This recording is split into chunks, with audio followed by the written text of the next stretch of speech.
ये कहानी है बैगमैन नाम की एक ऐसी आदमी की जो है तो इंसानी लेकिन उसकी शक्ल भूत जैसी है। वो बच्चों को अगवा करता है और बैगमैन उसे इसलिए कहा गया है क्योंकि वो बच्चों को अगवा करने के बाद अपने बैग में जबरदस्ती ठोस कर भर देता है। जिस भी बच्चे के वो पीछे पड़ जाता है उसे फिर हासिल करके ही दम लेता है। तो इस कहानी में भी वो एक बच्चे के पीछे पड़ गया। अब क्या उसकी फैमिली बच्चे को बचा पाएगी या वो भी बैगमैन का शिकार हो जाएगा। तो फिल्म शुरू होती है और हम एक बाप और बेटी को देखते हैं जो एक जगह पर खेल रही। लड़की कुछ परेशान लग रही थी जो चीज उसके डैड ने नोटिस कर ली। वो कहते हैं, बेटा क्या बात है, तुम कुछ परेशान लग रही हो। मैंने तुम्हारी माँ को भी बताया था कि हमारी बेटी को कोई टेंशन है, अगर कोई बात है तो हमें बता सकती हो। इस पर उसकी बेटी ज्यादा कुछ तो नहीं कहती, बस इतना कि मैं अपने पास्ट माजी को लेकर परेशान हूँ, पर मुझे उम्मीद है कि मैं धीरे धीरे ठीक हो जाऊंगी। उसके डैड कहते हैं, अच्छा बेटा तुम गाड़ी के पास जाओ, मैं तुम्हारे लिए पिज्जा लेकर आता हूँ ताकि तुम्हारा मूड ठीक हो सके। लड़की जब गाड़ी के पास आई, यहाँ लगी लाइट्स जलने बुझने लगती हैं,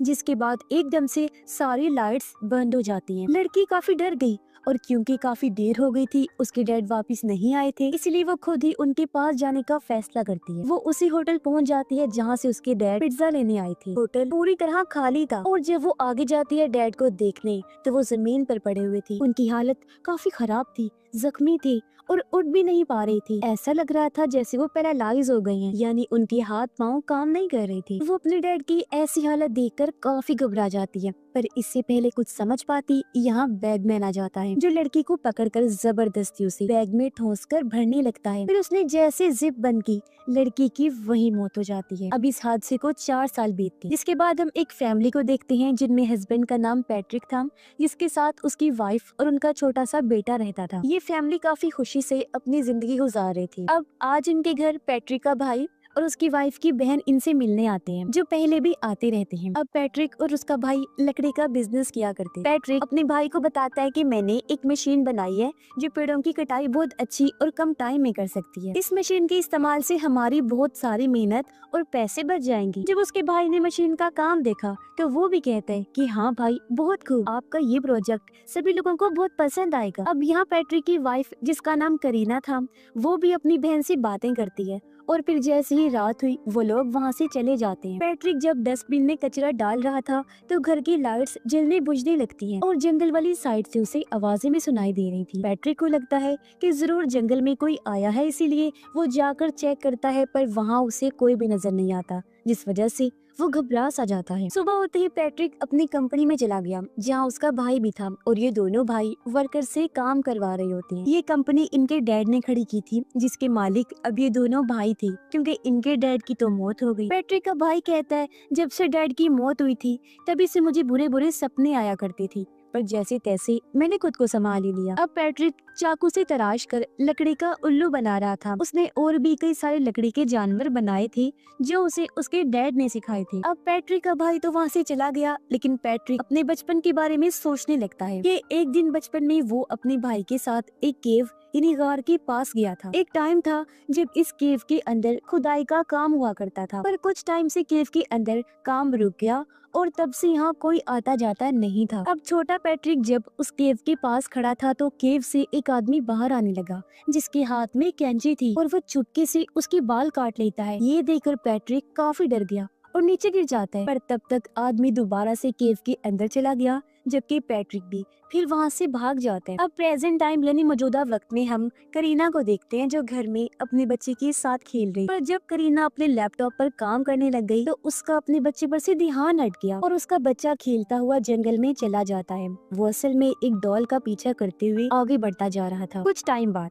जब करीना को अपने बच्चे का ख्याल आया तो उसे देखती है, पर जब वो उसे दिखाई नहीं दिया तो हर जगह वो उसे ढूंढने लगती है। काफी परेशान भी हो गई, पर बच्चा ना मिलने पर वो उसे जंगल में चेक करने गई। कुछ दूर जाने पर आखिर उसे अपना बच्चा मिल गया, जिसे देखकर करीना की जान में जान आई। वो उसे उठाकर घर लाने लगती है, पर उसे अपनी गलती का एहसास भी हुआ कि मुझे इस तरह अपने बच्चे को अकेला नहीं छोड़ना चाहिए था। रात को जब पैट्रिक घर आया तो करीना उसे भी ये बात बताती है और जब भी दोनों बातें कह रही थी, अचानक लाइट फिर से जलने बुझने लगती है, जैसे पहले भी कर रही थी। अब ये देखकर पैट्रिक हैरान रह गया कि लाइट के साथ ऐसा क्यों होता है, और उसने इस चीज को नजरअंदाज कर दिया। फिर वो जाकर अपने लैपटॉप पर काम करने लगता है। वो चाकू से उल्लू को तराश रहा था जो वो इतने टाइम से बनाने की कोशिश कर रहा था। तभी उसके पास मेल आई कि बड़ी कंपनी उसे कर्जा देने के लिए तैयार नहीं है। इस बात से उसे गुस्सा आ गया और वो उस चाकू को टेबल पर मारकर तोड़ देता है, फिर उसे कचरे में फेंक देता है। पैट्रिक को अपने बेटे के कमरे से आवाज आई। ऐसा लग रहा था जैसे वो किसी से बातें कर रहा है, इसीलिए वो अपने बेटे के कमरे में जाता है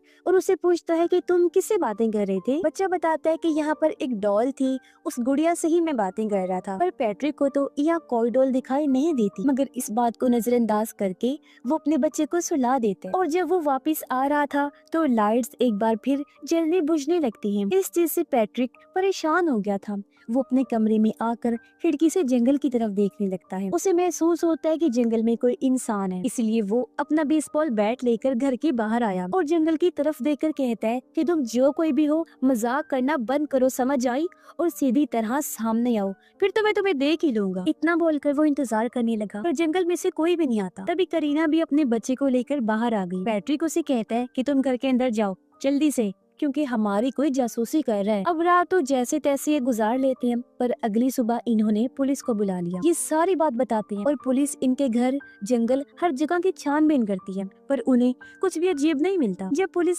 छत पर चेक करने गई तो वहाँ लकड़ी के टुकड़े पड़े हुए थे। वो देखकर पैट्रिक कहता है, ये लकड़ी के टुकड़े यहाँ कैसे आई, जबकि इन्हें तो मैंने कचरे में फेंक दिया था। तब पुलिस ऑफिसर सबूत के तौर पर लकड़ी के टुकड़े अपने पास रख लेते हैं और पैट्रिक को अपना नंबर देते हुए कहते हैं कि तुम बस होशियार रहना और अगर कोई भी मसला बने तो हमें कॉल करके बुला लेना। फिर पैट्रिक एक बार फिर अपने काम पर लग जाता है। उसने जब कचरा चेक किया तो वहाँ उसे वही उल्लू मिलता है जो कि उसने बचपन में बनाया था, और उसे ये पता नहीं था कि बचपन वाला ये उल्लू मेरे पास में कैसे आया। इसीलिए वो इस बारे में अपनी वाइफ से पूछता है कि क्या ये उल्लू तुम लेकर आई हो। करीना कहती है, नहीं तो मैंने तो खुद पहली बार देखा है ये उल्लू। पैट्रिक को कुछ समझ नहीं आती। वो सोच में पड़ा होता है कि आखिर मेरे बचपन का खिलौना आज मेरे पास कैसे आ गया। साथ ही ये भी पता चलता है कि पैट्रिक ने जो चाकू तोड़कर कचरे में फेंक दिया था वो भी वहाँ से गायब था। अब करीना उसे कहती है कि हमारा बच्चा हर टाइम फ्लूट यानी बांसुरी बजाता रहता है, इस वजह से काम करने में मुझे मसला होता है। वो पैट्रिक को फ्लूट देते हुए कहती है कि तुम इसे छुपा कर रखो। तो वो फ्लूट को एक डब्बे पर रख देते हैं और खुद पैट्रिक अपने बच्चे के साथ खेलने लगा और उसका बेटा नहाते हुए जिद करने लगा कि मुझे तो वही फ्लूट चाहिए। इसलिए पैट्रिक गोदाम में जाता है, क्योंकि फ्लूट उसने जिस डब्बे पर रखा था वो डब्बा अब गोदाम में रख दिया गया था। अब उसके जाने के बाद बच्चा अकेला था तो बैगमैन खिड़की खोलकर बाथरूम में आने लगा, पर पैट्रिक को भनक हो गई थी कि कोई गड़बड़ है, इसीलिए वो वापस अपने बच्चे के पास आ गया और उसे संभालता है। जहाँ करीना भी आ चुकी थी क्योंकि उसने भी अपने बच्चे की आवाज सुनी। उनका बेटा ठीक था, बस वो ये कहता है कि मैंने यहाँ एक डॉल को देखा। अब पैट्रिक परेशान था क्योंकि उसे फ्लूट नहीं मिली थी, हालांकि वो उसने डब्बे पर रखी थी। यहाँ तक कि पैट्रिक कचरे को भी चेक करता है कि शायद किसी ने उसे गलती से फेंक दिया होगा, पर फ्लूट तो कचरे से भी नहीं मिलती। जिसके बाद वो सोने अपने कमरे में चला गया, पर तभी उसके फोन में घर के अलार्म का मैसेज आया कि उसमें कोई गड़बड़ है। इसलिए पैट्रिक अलार्म चेक करने गया, पर वो तो बिल्कुल ठीक था, बस किसी ने उनके शेड का दरवाजा खोल दिया था। जब पैट्रिक शेड का दरवाजा बंद करने जाता है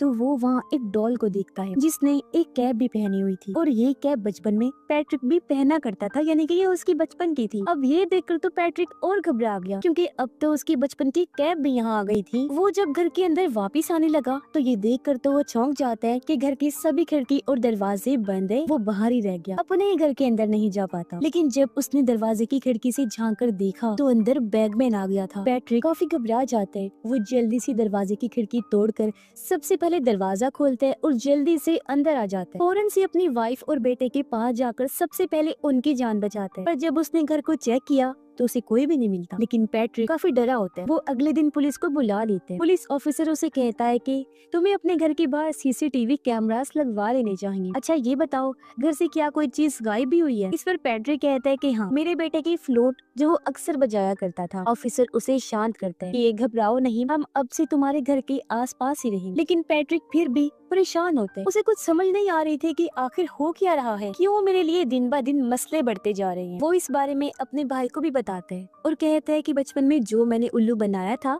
वो आज मेरे पास आ चुका है, और जो कैप में हमेशा पहना करता था वो भी किसी ने लाकर रख दी है, पर मैं ये नहीं जानता कि ऐसा आखिर किसने किया। अब रात को जब पैट्रिक सो रहा था तो उसे बुरे बुरे सपने आने लगते हैं, जैसे बैगमैन उससे उसके बेटे को दूर कर रहा है। फिर पैट्रिक अपने बचपन के टाइम को याद करने लगता है कि जब एक दिन वो अपने डैड के साथ जा रहा था तो वो उसे उसी केव के पास लेकर आए और बताते हैं कि लोगों का कहना है कि इस केव के अंदर एक बैगमैन रहता है, लेकिन आज तक किसी ने उस बैगमैन को देखा नहीं है और वो बच्चों को अगवा करके ले जाता है। अब पैट्रिक उस टाइम क्योंकि छोटा था इसलिए अपने डैड को कहता है कि मैं जानता हूँ आप मुझे डरा रहे हैं ना, ताकि मैं अच्छे से पढ़ाई कर सकूँ, अपने सारे काम कर सकूँ। इस पर उसके डैड कहते हैं नहीं बेटा, मैं डरा नहीं रहा, सच बता रहा हूँ। और बैगमैन उन्हीं बच्चों को पकड़कर अपने साथ लेकर जाता है जो अच्छे हों, सारा कहना मानते हो और अपने काम अच्छे से करते हो। तो मैं सच जानते हुए भी ऐसा क्यों चाहूंगा मेरी जान, बस मैं तो ये कहना चाह रहा था कि तुम भी एक अच्छे बच्चे हो तो बस संभल के रहना। अब पैट्रिक का ये ख्याल पूरा होते ही वो अपने घर में एक दिमागी डॉक्टर को बुलाते हैं जो पैट्रिक को चेक करके उन्हें बताती है कि पैट्रिक को बस नींद की कमी है, इसकी नींद पूरी नहीं होती जिस वजह से इसे अजीबोगरीब चीजें नजर आती हैं और कुछ ऐसी चीजें जो हकीकत में होती भी नहीं है। जैसे कि मुझे अपनी रिसर्च से पता चला है कि पैट्रिक को बचपन में भी अजीब सा आदमी दिखाई दिया करता था जिसे पैट्रिक ने अपने ड्राइंग्स में बनाया था, पर हकीकत में वो आदमी नहीं था क्योंकि उसे किसी ने भी नहीं देखा था। तो ये बस पैट्रिक की ख्याल है, इतना परेशान मत हो। फिर वो पैट्रिक को सलाह देती है कि अच्छी नींद लिया कर, लेकिन फिर भी अगर तुम्हें डर लगे तो एक बार अपना घर बदल कर देख लो। उसका ये आइडिया पैट्रिक और करीना को पसंद आया, इसलिए वो एक होटल में कुछ दिन रहने का फैसला करते और अपने बेटे को वो करीना की बहन के घर छोड़ देता है ताकि वो अपनी आंट के साथ कुछ दिन रहेगा तो उसका मूड अच्छा हो जाएगा। फिर पैट्रिक और करीना होटल में आ जाते हैं, दोनों बातें करने लगी। करीना उसे पूछती है कि तुम्हारे साथ बचपन में क्या हुआ था। तब पैट्रिक बताता है कि अपने डैड की बैगमैन वाली बात से मैं काफी डर गया था, इसलिए मेरे डैड फिर मेरे पास आए। उन्होंने मुझे एक चाकू देकर कहा कि बैगमैन तुम्हारे आस पास भी रह सकते हैं, तो अपनी हिफाजत के लिए इसे हमेशा अपने पास रखो, और अगर तुमने ये चाकू खो दिया तो बैगमैन फिर तुम्हें नहीं छोड़ेगा। और देखो आज वो चाकू मुझसे खो गया है। उधर हम करीना की बहन को देखते हैं, वो फोन पर किसी से बात कर रही थी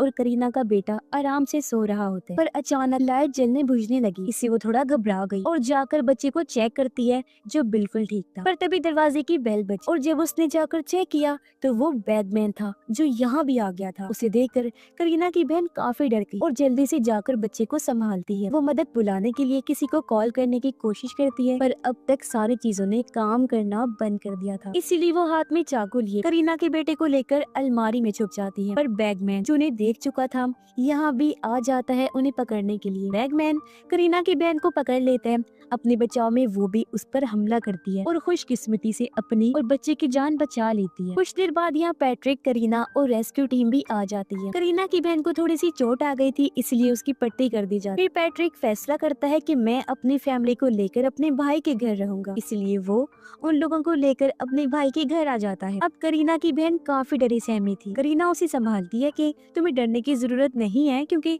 मैं तुम्हारे पास में ही हूँ। करीना की बहन बताती है कि वो आदमी बहुत अजीब और खतरनाक, और जब उसने मेरे फेस को पकड़ा तो मैं पैरालाइज हो गई थी, पर शुक्र है चाकू की मदद से मैंने हम दोनों का बचाव किया। उधर पैट्रिक के हाथ में बेसबॉल बैट था और सारी रात जागने का वो फैसला करता है ताकि अपने बच्चे की हिफाजत कर सके, क्योंकि अब तक वो समझ गया था कि बैगमैन उनके बेटे के पीछे ही पड़ा हुआ है। लेकिन करीना उसे समझाती है कि यहाँ कोई खतरे वाली बात नहीं है क्योंकि हम तुम्हारे भाई के घर हैं, वो भी घर पर है और बाहर पुलिस भी है, तो तुम बेफिक्र होकर आराम से सो जाओ। इसीलिए पैट्रिक भी लेट गया, उसकी आंख लग जाती है। कुछ मिनट के बाद जब उसने टैब पर चेक किया तो उसके बेटे के पास बैगमैन पहुंच चुका था। ये देख पैट्रिक डर गया, जल्दी से भागकर अपने बेटे के रूम में आता है, पर तब तक बैगमैन बच्चे को ले जा चुका था। पैट्रिक जब अपने भाई के कमरे में आया तो ये देखकर उसके होश उड़ गए थे कि उसके भाई और भाई की वाइफ की मौत हो गई है। वो जब बाहर आया तो तब और भी भयानक मंजर था क्योंकि पुलिस वालों को भी किसी ने मार दिया था, जो काम जाहिर है बैगमैन का ही था। उस अकेले ने ही इन सबको मार दिया। अब पैट्रिक बैगमैन को छोड़ने वाला नहीं था, उसे लगता है कि जरूर इस बैगमैन ने मेरे बेटे को अपने बैग में डाला हुआ है, इसलिए पैट्रिक उसका पीछा करने लगता है। पीछा करते करते वो उसी केव के पास आ गया, लेकिन यहाँ पर काफी अंधेरा था और तो और पैट्रिक के पास कोई हथियार भी नहीं था। तभी उसे केव के अंदर से अपने बेटे की आवाज आई जो कह रहा था, डैड प्लीज मुझे बचा लीजिए। इसलिए पैट्रिक इस केव में आकर अपने बेटे को ढूंढता हुआ काफी आगे चला जाता है। उसने देखा कि यहाँ तो बहुत सारी मोमबत्तियां जली हुई हैं। जगह जगह घोंसले भी बने हुए हैं जिनमें उन सभी बच्चों का पसंदीदा सामान पड़ा हुआ था जिन बच्चों को बैगमैन उठाकर ले जाता था अपने बैग में डालकर। तभी पैट्रिक एक बैग को खोल देता है जिसके अंदर वही डॉल थी जो उसके बेटे को नजर आया करती। पैट्रिक देखते हैं कि इसके अंदर से मेरे बेटे की आवाज आ रही है, यानी कि यहाँ उसका बेटा नहीं था बल्कि इस डॉल के जरिए पैट्रिक को बेवकूफ बनाया गया था। जो देखकर तो उसे और भी गुस्सा आने लगा और वो डॉल को तोड़ देता है। उधर करीना और उसकी बहन को उनका बच्चा मिल गया था जिसे वो लोग संभालते हैं और पुलिस को कॉल करके बुला लेते। पैट्रिक जो अभी भी केव के अंदर था वो कहता है कि तुम जो कोई भी हो सामने क्यों नहीं आते। उसका ये कहना ही था कि तभी बैगमैन आ जाता है। वो पीछे से पैट्रिक का मुंह पकड़ लेता है और उसे अपने साथ ले जाने लगा। वो काफी भयानक किसी भूत जैसा दिख रहा था। अपने साथ बैग भी लाया होता है और उसके मुंह पर हाथ रखने की वजह से पैट्रिक पैरालाइज हो जाता है। वो हिल भी नहीं पा रहा था, बस लेटा रहता है। तभी उसने सामने के घोंसले में देखा जहाँ उसका वही चाकू पड़ा हुआ था जो उसने तोड़कर कचरे में फेंक दिया था, जो गायब हो गया। अब किसी तरह पैट्रिक वो चाकू उठा लेते हैं और उसे बैगमैन की गर्दन में घोंप देते हैं। यहाँ उसे वो फ्लूट भी मिल गया जो अक्सर उसका बेटा बजाया करता था। अब किसी तरह पैट्रिक उठा और यहाँ से भागने की कोशिश करता है, पर बैगमैन उसकी जान छोड़ने वाला नहीं था। वो भी उसका पीछा करता है। तब पैट्रिक फ्लूट को केव से बाहर फेंक देता है, लेकिन बैगमैन उसके पास आकर पैट्रिक को मुंह से पकड़ के उठा लेते हैं और अपने साथ लाई बैग में वो जबरदस्ती पैट्रिक को भरने लगता है। पैट्रिक की हड्डियां बुरी तरह टूट गई, यानी दर्दनाक उसकी मौत हो जाती है। तब तक करीना भी केव के बाहर पुलिस को लेकर आ जाती है। यहाँ पर पड़ी फ्लूट देखकर वो समझ जाती है कि पैट्रिक केव के अंदर ही है, इसलिए बहुत सारी पुलिस केव के अंदर जाती है,